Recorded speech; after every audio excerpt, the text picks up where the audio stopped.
প্রিয় শ্রোতা, আপনারা শুনছেন ম্যাগাজিন অনুষ্ঠান জীবনের জন্য বাংলাদেশ বেতার কক্সবাজার কেন্দ্র থেকে FM 100.8 মেগাহার্জে। কক্সবাজার স্থানীয় জনগোষ্ঠীর জন্য শুরু হচ্ছে আজকের পর্ব প্রতিকূল পরিবেশের শিক্ষা ব্যবস্থা চালু রাখতে করণীয়। গ্রন্থনা এবং উপস্থাপনায় আছি আমি সোহানা ইসরাত। শ্রোতা বন্ধুদের মধ্যে আজকে যাদের জন্মদিন সকলকে জানাই আন্তরিক শুভেচ্ছা। ম্যাগাজিন অনুষ্ঠান জীবনের জন্য প্রচারিত হচ্ছে শিশু ও নারী উন্নয়নে সামাজিক সচেতনতামূলক কার্যক্রমের আওতায় ইউনিসেফের সহযোগিতায় বাংলাদেশ বেতার কক্সবাজার কেন্দ্র থেকে। অনুষ্ঠানটি রেডিও সেটে এবং মোবাইল ফোনে শুনতে টিউন করুন FM 100.8 মেগাহার্জে। এছাড়া ফেসবুক পেজ এবং ইউটিউব থেকেও পরবর্তীতে এই অনুষ্ঠানটি শুনতে পারবেন।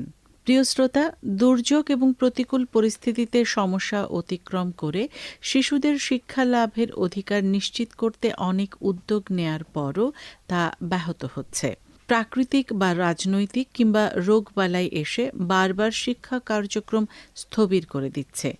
যেহেতু শিক্ষা প্রতিষ্ঠানে অস্থির অবস্থা বিরাজ করছে, আবার এমন অনেক শিক্ষা প্রতিষ্ঠান আছে যেখানে নিরাপদ পানি, স্বাস্থ্যসম্মত ল্যাট্রিন এবং মেয়েদের মাসিক ব্যবস্থাপনায় সমস্যা রয়েছে।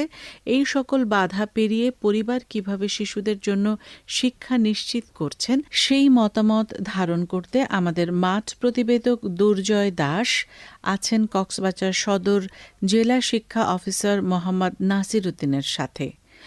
তাহলে শ্রোতা বন্ধুরা, চলুন শুনে আসি আমাদের মাঠ কর্মীর নেওয়া জেলা শিক্ষা অফিসারের সাক্ষাৎকার।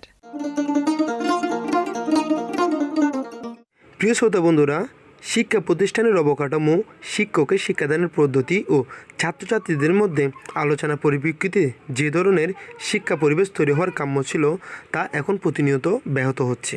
ক্রমাগত গ্রাস করে নিচ্ছে অস্থিতিশীল শিক্ষা ব্যবস্থা। তার সাথে পাল্লা দিয়ে বাড়ছে দুর্যোগের মাত্রা। কিন্তু আমরা কি পারছি পরিবার বা সমাজ থেকে এই অসঙ্গতি দূর করতে? আমরা শিশুকে তৈরি করছি শুধু জ্ঞান অর্জন করতে, কিন্তু যে কোনো প্রতিকূল পরিস্থিতিতে নিজেকে স্থির রেখে শিক্ষা কার্যক্রম চালু রাখার সক্ষমতা তৈরি করতে পরিবার বা শিক্ষা প্রতিষ্ঠান কী ভূমিকা রাখছে এই বিষয় নিয়ে আলোচনা ও পরামর্শের জন্য এসেছি কক্সবাজার জেলা শিক্ষা অফিসার নাসির উদ্দিন স্যারের কাছে। স্যার, আপনার কাছে জানতে চাইব, বিভিন্ন সূত্রে আমরা দেখতে পাচ্ছি যে কোনো প্রতিকূল পরিস্থিতিতে স্কুল বন্ধ হয়ে যায়, ঘূর্ণিঝড় বা আকস্মিক বন্যার হলে স্কুলে যাতায়াতের সমস্যা হয়। করোনার সময়ও অনেক দিন স্কুল বন্ধ ছিল, তারপর কিছুদিন আগেও স্কুল বন্ধ ছিল, আবার খোলার পর শিক্ষক ও শিক্ষার্থীদের মাঝে একটা অনিরাপদ পরিবেশ বিরাজ করে। স্যার, এই সংকট কাটিয়ে শিক্ষক ও শিক্ষার্থীদের মাঝে নিরাপদ পরিবেশ ফিরিয়ে আনতে আপনাদের পরিকল্পনা কি? এখন তো ঠিকই, যে কোনো প্রতিকূল পরিস্থিতিতে স্কুল কলেজ বন্ধ হয়ে যায়, ঘূর্ণিঝড় বা আকস্মিক বন্যা হলে স্কুলে যাতায়াত সমস্যা হয়। করোনার সময় অনেক দিন বন্ধ ছিল, এরপর কিছুদিন আগেও বিভিন্ন পরিস্থিতির কারণে স্কুল কলেজ বন্ধ ছিল। আবার খোলার পরে শিক্ষক এবং শিক্ষার্থীদের মধ্যে এক ধরনের অনিরাপদ পরিবেশ বিরাজ করছে। আমরা শিক্ষা প্রতিষ্ঠানগুলিকে যদি নিরবচ্ছিন্নভাবে চালু রাখতে পারি, তাহলে আমাদের শিক্ষার্থীরা তাদের লেখাপড়ার যে নিয়মিত প্রবাহ এটা ঠিক রাখতে পারে। তাতে করে সঠিক সময়ে তাদের পাঠদান কার্য সম্পাদন করার মাধ্যমে তারা অভিষ্ট লক্ষ্যে পৌঁছতে পারে, মূল্যায়নের জন্য নিজেকে তৈরি করতে পারে। এটি অবশ্যই কাঙ্ক্ষিত। কিন্তু উল্লেখিত বিভিন্ন কারণে শিক্ষা প্রতিষ্ঠান বন্ধ হয়, এগুলো সবই অপ্রত্যাশিত কারণ। বাংলাদেশে প্রাকৃতিক দুর্যোগ সহ বিভিন্ন রাজনৈতিক প্রেক্ষাপট, এই তিনটির কারণে শিক্ষা প্রতিষ্ঠান বন্ধ ছিল। খোলার পরে বর্তমানে বিভিন্ন প্রতিষ্ঠানে কিছুটা অপ্রত্যাশিত ঘটনা ঘটছে, এই কারণে শিক্ষার্থীদের স্বাভাবিক শিক্ষা প্রবাহ বিঘ্নিত হচ্ছে। এই অবস্থায় আমাদের পরিকল্পনা হচ্ছে, আমরা এই বিষয়টা গভীরভাবে পর্যবেক্ষণ করছি। আমাদের ঊর্ধ্বতন কর্তৃপক্ষের অর্থাৎ মন্ত্রণালয় এবং অধিদপ্তরের নির্দেশনা রয়েছে।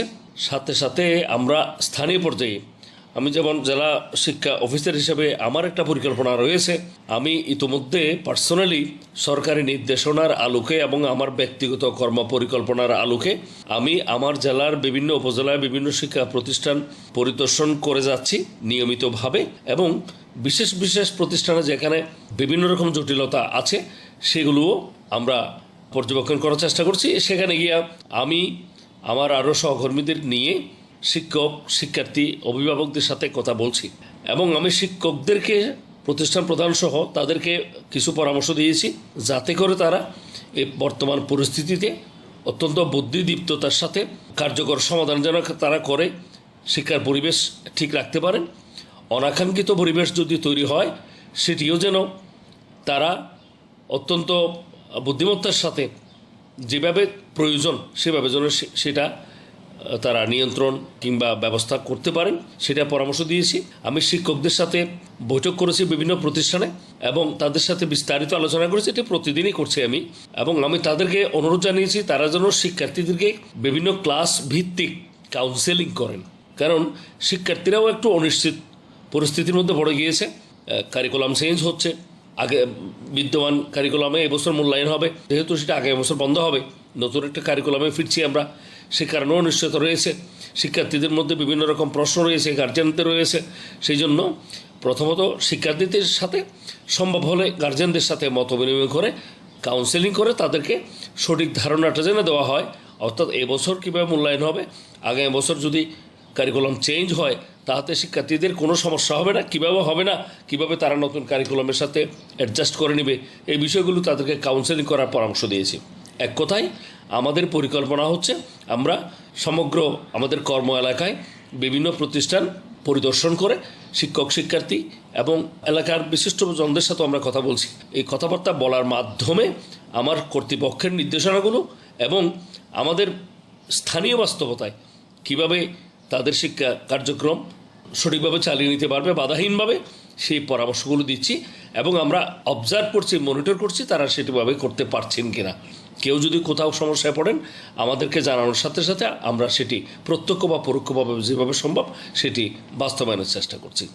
অর্থাৎ আমাদের পরিকল্পনা হচ্ছে বিদ্যমান বাস্তবতায় যখন যেভাবে উচিত ঠিক সেভাবেই তাদেরকে সহযোগিতা করছি এবং আমরা কোনো গ্যাপ সৃষ্টি হতে দিচ্ছি না। প্রিয় শ্রোতা বন্ধুরা, শিক্ষার মধ্যে শুধু সার্টিফিকেট অর্জন করে ভালো চাকরি করাই নয়, নিজের কথা ভেবে কোনো নাগরিক যদি কিছু করে তবে কি সে শিক্ষা ব্যবস্থা আমাদের কাম্য? যদি স্বার্থপরতা, অস্থির পরিবেশ, সহিংসতা এই দুর্যোগ ক্ষয়ক্ষতির শিশু মনকে ঘিরে রাখে তবে কেমন হবে ভবিষ্যৎ প্রজন্ম? মানসিকতা, সৃজনশীলতা, নৈতিক বঞ্চিত শিক্ষা নিয়ে যদি শিশু বেড়ে ওঠে তবে তার ক্ষয়ক্ষতি বেড়াতে হবে। মানসিকতা, সৃজনশীলতা, নৈতিক বর্জিত শিক্ষা ব্যবস্থা নিয়ে যদি শিশু বেড়ে ওঠে তার ক্ষয়ক্ষতি বহন করতে হবে তার পরিবার, সমাজ ও রাষ্ট্রকে। যে কোনো প্রতিকূল পরিস্থিতিতে শিক্ষা মানুষকে কীভাবে শ্রেষ্ঠত্বের মর্যাদা পৌঁছাতে পারে এই বিষয় নিয়ে আবারও স্যারের কাছে পরামর্শ শুনব। স্যার, আপনার কাছে জানতে চাইব শিক্ষার মূল উদ্দেশ্য নাম্বার 9 ভালো চাকরি বা টাকা উপার্জনের পথ নয়। শিশুদের যে উদ্দেশ্যে শিক্ষা লাভ করা প্রয়োজন সে মূল্যবোধ সমাজ, পরিবার ও পরিবেশের প্রতি বাস্তবায়নে মা বাবা কীভাবে শিশুকে সহযোগিতা করতে পারে এই বিষয় নিয়ে আপনার পরামর্শ শুনব। হ্যাঁ, শিক্ষার উদ্দেশ্য শুধু নম্বর নয়, ভালো চাকরি বা টাকা উপার্জনের পথও নয়। শিশুদের যে উদ্দেশ্যে শিক্ষা লাভ করার প্রয়োজন সে মূল্যবোধ, পরিবার, সমাজ, পরিবেশের প্রতি বাস্তবায়নে বাবা মা শিশুদের কীভাবে সহায়তা করতে পারেন এটি প্রশ্ন।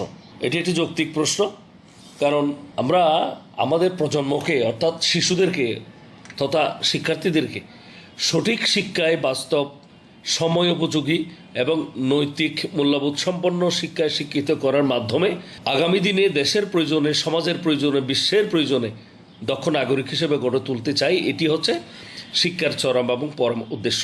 নম্বর পাওয়া মোটেই এটি চরম উদ্দেশ্য আমাদের নয়, যদিও বা আমাদের দেশে এখনো পর্যন্ত আমাদের ফর্মাল যে এডুকেশন বা প্রাতিষ্ঠানিক যে শিক্ষা আছে সেখানে তাদেরকে মূল্যায়নের প্রধান মাপকাঠি কিন্তু পরীক্ষা, সেটা লিখিত বা মৌখিক যেভাবে সিস্টেমে আছে, এবং এই নম্বরের প্রেক্ষিতে কিন্তু প্রধানত আমরা তাদেরকে উচ্চশিক্ষা হোক বা চাকরি হোক বা বিভিন্ন কর্মক্ষেত্র সেখানে তাদেরকে আমরা মূল্যায়ন করছি। আমাদের এর চেয়ে উত্তম বিকল্প আপাতত ওইভাবে আমরা তৈরি করতে পারিনি বলে আমরা এইভাবে যাচ্ছি। তবে সময়ের প্রয়োজনে আমরা আমাদের সিস্টেমও ক্রমশ ডেভেলপড হচ্ছে, উন্নয়ন হচ্ছে, চেঞ্জও আসবে। কিন্তু আপাতত এই কথা একেবারেই যৌক্তিক যে নম্বর পাওয়াটা চরম বা পরম উদ্দেশ্য নয়। আমরা চাই মূল্যায়নের জন্য নম্বর হবে, কিন্তু শিক্ষার উদ্দেশ্য নম্বর পাওয়া নয়। শিক্ষার উদ্দেশ্য হচ্ছে শেখা, অর্জন করা, এটি হচ্ছে অভিজ্ঞতা অর্জন করা, বিভিন্ন কনসেপ্ট সম্পর্কে জানা এবং বিভিন্ন সমস্যার সমাধানের জন্য প্রয়োজনীয় দক্ষতা অর্জন করা, এটি শিক্ষার উদ্দেশ্য। অর্থাৎ শিক্ষা একদিকে মানবিক মানুষ হিসেবে তাকে তৈরি করবে শিক্ষার্থীদেরকে, অন্যদিকে তাকে দক্ষ মানব সম্পদে রূপান্তর করবে। এটি হচ্ছে শিক্ষার উদ্দেশ্য।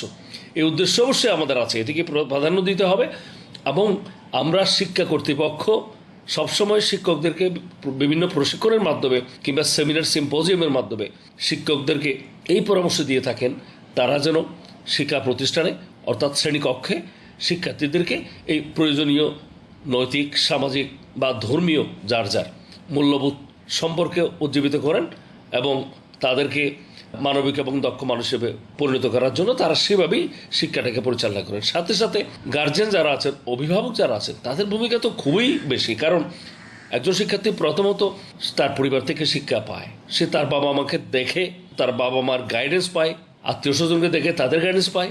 সুতরাং পরিবার তার প্রাথমিক শিক্ষাগার। অতএব প্রত্যেক অভিভাবকের উচিত অত্যন্ত সচেতনভাবে, পরিকল্পিতভাবে যার যার সহায়তা নেওয়া দরকার তাদের সহায়তায় প্রয়োজনে তার সন্তানদেরকে এই যে সামাজিক, নৈতিক, ধর্মীয় বিভিন্ন মূল্যবোধ আছে, অনুশাসন আছে, সেগুলি তার চেতনার গভীরে যেন তারা রোপণ করে দেয়, পুঁতে দেয় এবং তার মাধ্যমে যেন তারা এই শিশুদেরকে, সন্তানদেরকে ভবিষ্যৎ পথ চলায় সহযোগিতা করেন। প্রয়োজনে তারা এই শিক্ষার্থীর স্কুলের, কলেজের, মাদ্রাসার সম্মানিত শিক্ষকদের সাথে আলাপ করে এই শিক্ষার্থীদেরকে সহায়তা করতে পারেন। অর্থাৎ এক কথায় পরিবারের পিতামাতা, শিক্ষা প্রতিষ্ঠানের শিক্ষক শিক্ষিকা সবাই মিলে যেন আমরা আমাদের সন্তানদেরকে প্রয়োজনীয় মানবিক গুণাবলী এবং প্রয়োজনীয় তার কর্মদক্ষতাগুলো অর্জনে আমরা সহায়তা করতে পারি। যদি পারি তবেই আমাদের সুন্দর সোনার বাংলাদেশ তৈরি করার, উন্নত বাংলাদেশ তৈরি করার, বিশ্বের মাঝে একটি নেতৃত্বশীল দেশ তৈরি করার আমাদের যে স্বপ্ন, এটি বাস্তবায়িত হবে। সুপ্রিয় শ্রোতা, এতক্ষণ শুনলেন শিক্ষা অফিসারের সাক্ষাৎকারটি। প্রিয় শ্রোতা, এখন আমরা এই বিষয়ে জনসাধারণের মতামত শুনব। একজন কিশোর জানাচ্ছেন, যখন শিক্ষা প্রতিষ্ঠান বন্ধ থাকে তখন বাড়িতে তারা কিভাবে লেখাপড়া করে এবং বাবা মা তখন কিভাবে সহযোগিতা করেন। এটি আসলে একটি খুবই সুন্দর প্রশ্ন। যখন শিক্ষা প্রতিষ্ঠান বন্ধ থাকে তখন তো পড়ালেখা থামানো যায় না। আমাদের পিতামাতা আমাদের নানাভাবে উৎসাহ দেয় পড়ালেখা করার জন্য। ধরা যাক যখন রোজার বন্ধ চলছে, আমরা সকলে কিছুটা ক্লান্ত থাকলেও কিছুটা কর্মঠও থাকি, তখন পিতামাতা আমাদের উৎসাহ দেন যাতে আমরা ঠিকমতো পড়ালেখা করতে পারি। এবং যখন গণিত করতে হয় তখন আমরা যখন কিছু বুঝি না, তাও আমাদের পিতামাতা আমাদের বুঝিয়ে দেন। বন্যা বা জলোচ্ছ্বাসের সময় আসলে আমাদের একটি খুবই দুঃখের বিষয়, আমাদের অনেক কিছু ভেবে চিন্তে চলতে হয়। তাই বলতে পড়ালেখা থামানো যায় না। নির্ধারিত সময়ে আমরা ঠিক মতো পড়তে বসি, যত যাই সমস্যা আসুক না কেন। সে সময় আমরা বেশিরভাগ ক্ষেত্রে মুখস্থ বিদ্যা নির্ভর পড়াগুলি পড়ার চেষ্টা করি। বাবা মা আমাদের সবসময় সাহায্য করেন যদি আমরা কোনো কিছু না বুঝি। বিশেষ করে মুখস্থ নির্ভর পড়ার ক্ষেত্রে, বিভিন্ন টপিক বোঝার ক্ষেত্রে তারা আমাদের অনেক রকমভাবে সহযোগিতা করেন। যাতে করে শিক্ষা প্রতিষ্ঠান বন্ধ থাকলে আমাদের পড়ালেখা ক্ষতি না হয়, সেই বিষয়টি আমাদের পিতামাতা নিশ্চিত করেন এবং আমাদের সবসময় সহযোগিতা করেন। এই জন্য আমরা স্কুল বন্ধ থাকলেও ঠিকমতো লেখাপড়া করতে পারি। আমি একজন স্কুল শিক্ষার্থী। বিভিন্ন কারণে আমাদের সিলেবাস পরিবর্তন হয়। এই সময় আমরা নতুন সিলেবাস আয়ত্ত করতে শিক্ষকদের সহযোগিতা নিই। যদি কোনো কারণে পুরাতন সিলেবাস পরিবর্তন করে নতুন সিলেবাস দেওয়া হয়, তখন আমাদের স্কুলের শিক্ষকরা আমাদেরকে ঠিক ভালোভাবে বুঝিয়ে দেন। এইভাবে আমাদের পাঠ মূল্যায়নের মধ্যেও অনেক পরিবর্তন আনা হয়। যখন কোনো পরিবর্তন আসে তখন আমাদের শিক্ষক মণ্ডলীরা আমাদের ঠিক পাঠদানের মাধ্যমে শ্রেণীতে বুঝিয়ে দেন। এছাড়াও বিভিন্ন কারণে শিক্ষা প্রতিষ্ঠানে যদি কোনো নিয়ম শৃঙ্খলা পরিবর্তন হয়, তখন আমরা শিক্ষার্থীরা কিভাবে লেখাপড়া করব ওটা নিয়ে স্কুলের শিক্ষকরা আমাদেরকে পরামর্শ দিয়ে থাকেন এবং বাড়িতেও আমাদের মাতা পিতারাও আমাদেরকে সহযোগিতা করে থাকেন এই বিষয়ে। বাবা মাও যতটুকু সম্ভব আমাদেরকে এই পরিবর্তন মেনে নেওয়ার জন্য সহযোগিতা করেন। শিক্ষক মণ্ডলী, অভিভাবক সকলের সহযোগিতায় এভাবে আমরা নতুন পরিস্থিতিতে আমাদের লেখাপড়া চালিয়ে নিয়ে যাই। এই বিষয়ে আমাদের শিক্ষক মণ্ডলী এবং আমাদের পিতামাতা আমাদেরকে সহযোগিতা করেন। একজন কিশোরের মা জানাচ্ছেন, তার সন্তানকে তিনি কিভাবে সামাজিক এবং নৈতিক গুণসম্পন্ন মানুষ হয়ে গড়ে উঠতে সহায়তা করছেন। পরিবারই হচ্ছে একটা শিশুর বিদ্যানিকেতন। পরিবার থেকে তার সবকিছু শেখা জানা। সাধারণত আমি মা হিসেবে বলছি, আমার শিশুকে আমি সেভাবে মানুষ করছি সে যেন মানবিক মূল্যবোধ নিয়ে বেড়ে ওঠে, সে যেন ভালো মন্দ বুঝতে পারে, সে যেন শ্রদ্ধা, স্নেহ, ভালোবাসা, মমতা এগুলো বুঝতে পারে। কারণ হচ্ছে একটা শিশু যখন এগুলোর মধ্য দিয়ে বড় হয়, সে বড় হয়ে তার জীবনে ওগুলোই সে প্রতিফলিত করে। কিন্তু একটা শিশু যখন সে বিভিন্ন ধরনের খারাপ, ভালোবাসাহীন, স্নেহময়হীন কোনো পরিবেশের মধ্যে দিয়ে বড় হয়, সে ভবিষ্যতে ভালো কোনো কিছু আশা করতে পারে না, কারণ তার জীবনটা হয় তখন দুর্বিষহ। এর জন্য আমি মা হিসেবে বলছি, আমার কিশোর যে ছেলে আছে, আমি আমার ছেলেকে সবসময় বলি, বাবা ভালো মূল্যবোধ নিয়ে বড় হও, ভালো মূল্যবোধ নিয়েই বেড়ে ওঠো। কারণ আমি জানি আজকের যে শিশু সে আগামী জীবনের ভবিষ্যৎ হিসেবে কাজ করবে। এর জন্য আমি মা হিসেবে আমার শিশুকে, আমার ছেলেকে যেভাবে বড় করছি, বেড়ে উঠছি, সবার প্রতি আহ্বান জানাবো আপনারাও যেন আপনাদের ছেলে মেয়েদেরকে এরকম মানবিক মূল্যবোধ হিসেবে গড়ে তোলার জন্য সহায়তা করেন, এবং ওনারাই পারবে একটি সুন্দর সমাজ উপহার দিতে। সামাজিকভাবে এবং নৈতিকভাবে যেন তারা ভালো গুণসম্পন্ন মানুষ হিসেবে গড়ে ওঠে, সেই হিসেবে বেড়ে ওঠার জন্য পরামর্শ দিচ্ছি। আমিও আমার সন্তানকে সেভাবেই বেড়ে তুলছি। আমি একজন স্বেচ্ছাসেবক। বিভিন্ন দুর্যোগকালীন মুহূর্তে আমি স্বেচ্ছাসেবক হিসেবে দায়িত্ব পালন করি। আমি নিজেও এখনো শিক্ষার্থী। আমি লেখাপড়া করি। বিভিন্ন দুর্যোগ ও বন্যা ও অন্যান্য কারণে যখন আমাদের শিক্ষা প্রতিষ্ঠান বন্ধ থাকে, তখন আমি বাড়িতে লেখাপড়া করি। চেষ্টা করি যে লেখাপড়াটা যেন ঠিকমতো চালিয়ে যেতে পারি, না হলে তো আমরা পিছিয়ে পড়ব। ঠিক সময়ে সিলেবাস শেষ হবে না, এবং দুর্যোগ যখন শেষ হবে আমাদের শিক্ষা প্রতিষ্ঠানে পরীক্ষায় অংশগ্রহণ করতে হবে। এটা মাথায় রেখে আমি বাড়িতে লেখাপড়া করি। এ সময় আমি চেষ্টা করি দুর্যোগের মধ্যেও যেন আমি লেখাপড়া চালিয়ে যেতে পারি, কারণ শিক্ষার্থী হিসেবে সবার আগে আমার লেখাপড়া, আমি এটাই মনে করি, এবং সেভাবে আমি লেখাপড়া চালিয়ে যাই। বাংলাদেশ একটি দুর্যোগ প্রাবণ দেশ। প্রায় প্রতি বছরই কোনো না কোনো দুর্যোগ এদেশে মানুষের উপর আঘাত হানে। এতে সামাজিক ও অন্যান্য বিপর্যয়ের ফলে আমাদের শিশু, কিশোর ও তরুণ শিক্ষার্থীরা লেখাপড়ার বিষয়ে অনেক সমস্যার সম্মুখীন হয়। এই সময় নানাভাবে তাদের লেখাপড়া চালু রাখতে আমরা শিক্ষক হিসেবে প্রচেষ্টা চালাই। যেমন শিক্ষা প্রতিষ্ঠান বন্ধকালীন বাড়িতে লেখাপড়া করার জন্য সিলেবাস নির্ধারণ করে দিই। প্রয়োজনে দূরশিক্ষণ পদ্ধতিতে পড়াশোনা করা এবং দুর্যোগ কেটে গেলে শিক্ষা প্রতিষ্ঠানের শিফট পদ্ধতির মাধ্যমে শ্রেণী কার্যক্রম পরিচালনা করে সিলেবাস শেষ করা। এছাড়া সহায়ক অন্যান্য পদ্ধতির মাধ্যমে আমরা দুর্যোগকালীন সময় শিক্ষার্থীদের পড়াশোনা চালিয়ে যাওয়ার ব্যাপারে সহায়তা করে থাকি। এরপর রয়েছে গান।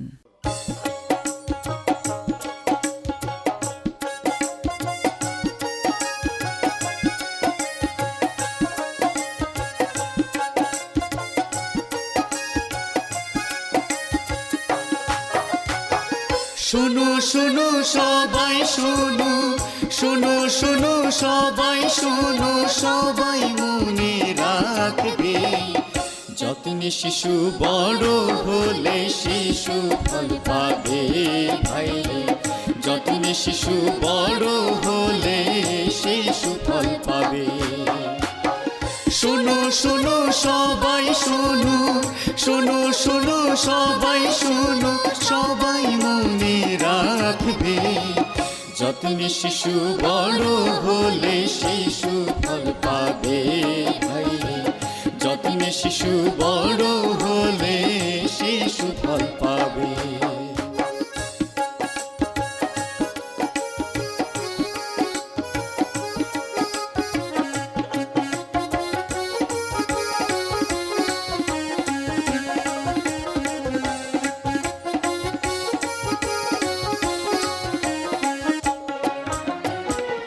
অন্ন বস্ত্র শিশুদের প্রথম অধিকার ভাইরে, প্রথম অধিকার, হাসি খুশি আদর যত্ন চাই সে বারে বার গো, চাই সে বারে বার।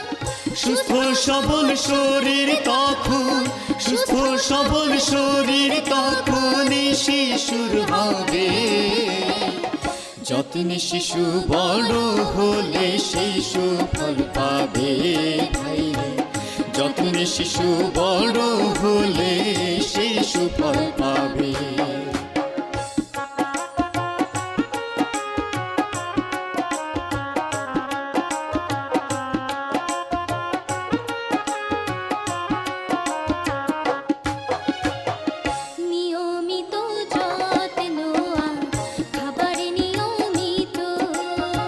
সকল কিছু দেবে তাকে তার চাহিদা মতো।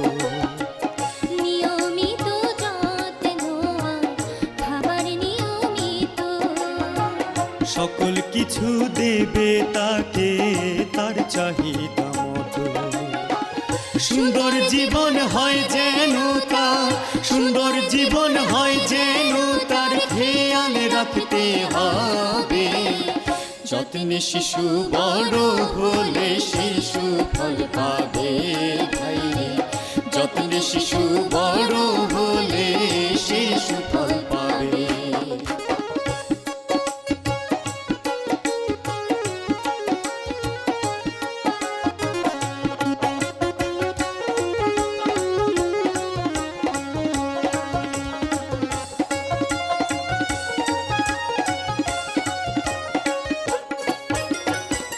জন্মের পরে আধ ঘন্টাতে শাল দুধ দিতে হয় ভাইরে, শাল দুধ দিতে হয়।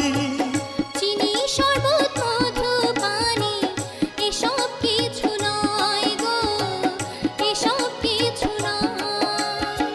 শাল দুধেতে সব ভিটামিন, শাল দুধেতে সব ভিটামিন মনে রাখতে হবে। যত্নে শিশু বড় হলে শিশু ফল পাবে ভাইরে, যত্নে শিশু বড় হলে শিশু ফল পাবে।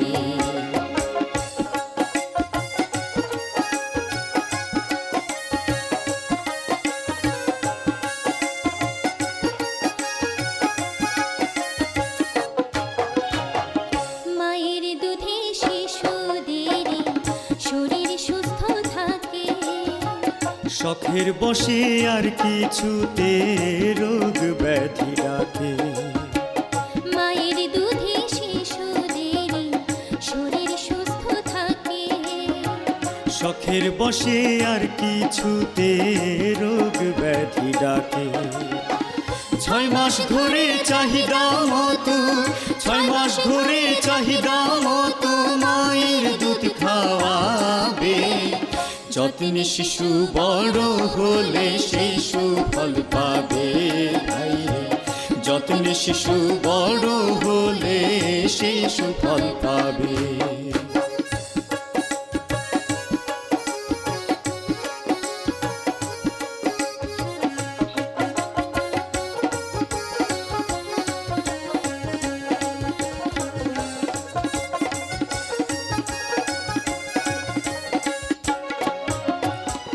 তারপরেতে পাশাপাশি নরম খাবার দিবে ভাইরে, নরম খাবার দিবে।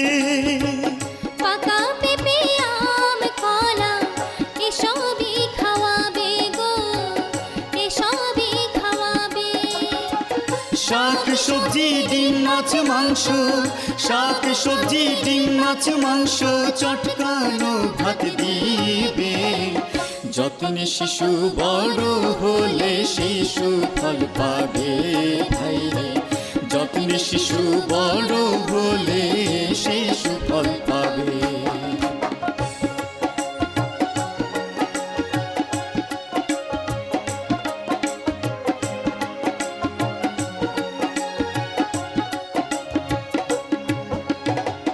সুস্থ শরীর নিয়ে শিশু বাড়বে ধীরে ধীরে, এবার ভাবো উচ্চ মনের মানুষ করার তরে।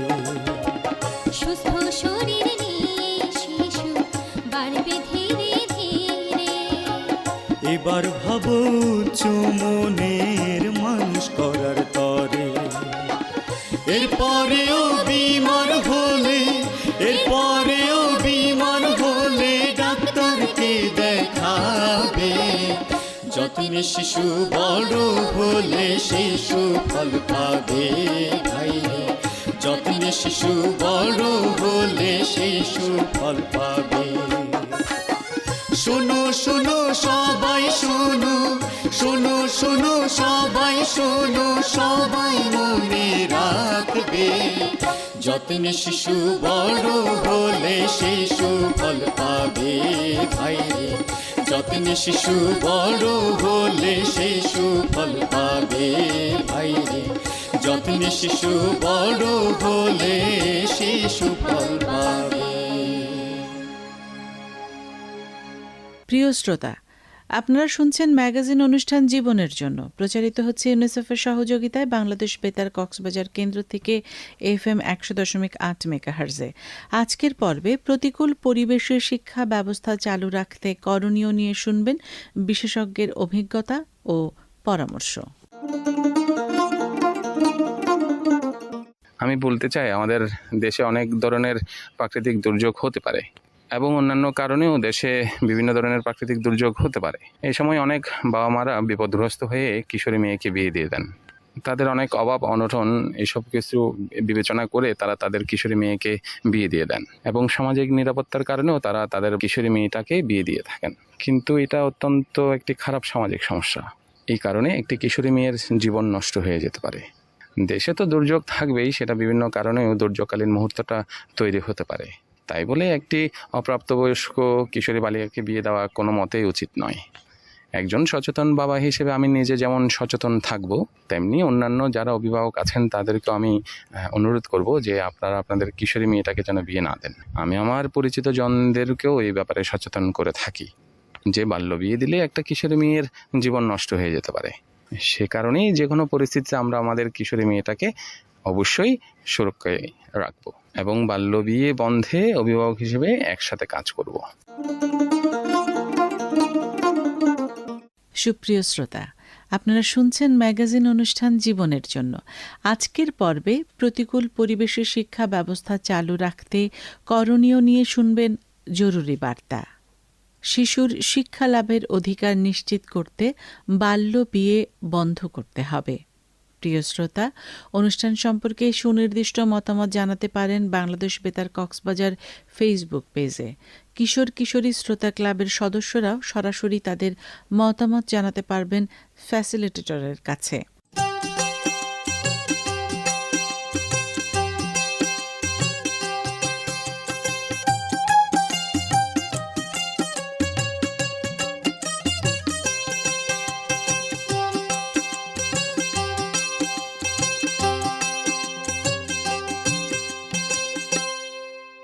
প্রিয় শ্রোতা, আজকের মতো এখানেই বিদায় নিচ্ছি। যারা অনুষ্ঠানটি শুনেছেন এবং তথ্য দিয়ে সহায়তা করেছেন তাদের প্রত্যেককে জানাই আন্তরিক ধন্যবাদ। সকলের সুস্থতা কামনা করে শেষ করছি ম্যাগাজিনের অনুষ্ঠান জীবনের জন্য। আজকের পর্ব প্রতিকূল পরিবেশে শিক্ষা ব্যবস্থা চালু রাখতে করণীয়, প্রচারিত হয়েছে ইউনিসেফের সহযোগিতায় বাংলাদেশ বেতার কক্সবাজার কেন্দ্র থেকে FM 100.8 মেগাহার্জে। পরবর্তী পর্ব নতুন কোনো বিষয়ে শোনার আমন্ত্রণ রইল।